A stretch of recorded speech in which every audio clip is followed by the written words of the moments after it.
Hello there. We're here in Sri Lanka. We just finished the Asian Access session of training pastors and had a wonderful time with our brother Adrian de Visser.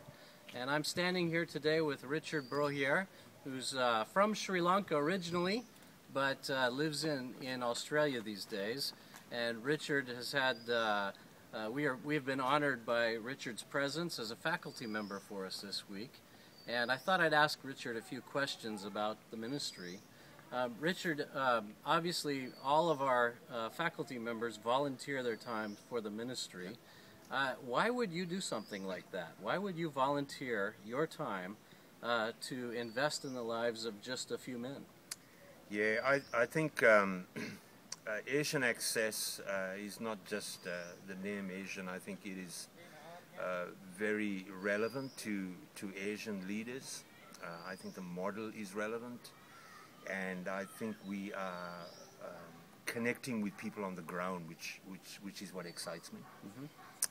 I think Asian Access is committed to leaders and to their calling and to enabling and nurturing them. And I don't see much of that around.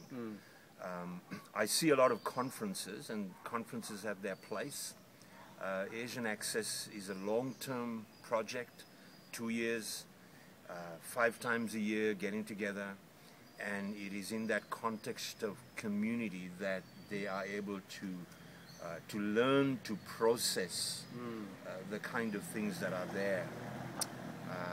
That excites me, and for me, it is an opportunity to sit with people, to eat with people, to connect with people, and not only to share teaching, but to share life skills and, in fact, to share life itself. No better context than doing it in the Asian Access kind of program.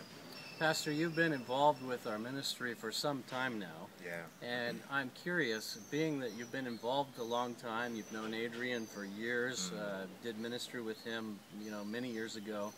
I'm curious, the longevity of the time you've spent with us, what is the fruit that you have seen out of the ministry? What are some of the things that you see birthing in life here in Sri Lanka or some of the other countries? Yeah, I was here for the very first Asian Access group of people, the very first one we had in a place called Handley. And I think I've seen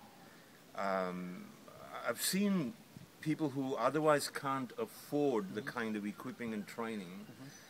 So we've made it affordable to them. We've made it accessible to them. The second thing is I have connected with alumni who have come back on, have been excited with the program. I see them taking a leadership role in Asian Access. And the community that they have developed in the 2 years has been so modeled for them that community contact and accountability and mentoring and all those words that are up there are actually taking place in their lives. And so it's an ongoing ministry, it's an ongoing equipping and training. And it's not just a one-off thing. They've done 2 years and that's the end of it. There is something that continues in them, which I think is what we have seen modeled and worked out through the 2 years of the program. So it's very exciting. I've seen the fruit of that, and as I said, the community connections, the like-mindedness is something of a legacy that we have left for them that they can then continue with. Now tell me, you've mentioned several times while we've been talking today that you're excited about the ministry.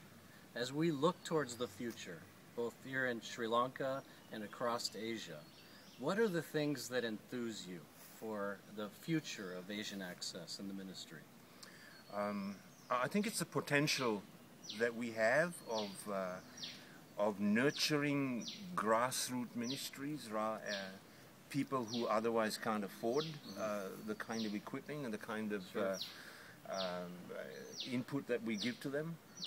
I think it is building this, taking what is very Asian, the whole sense of community, and then connecting those with words that we use sometimes in the West with mentoring and coaching, but matching them together and seeing that develop, we are developing people who otherwise wouldn't have a place and a role in the church at large.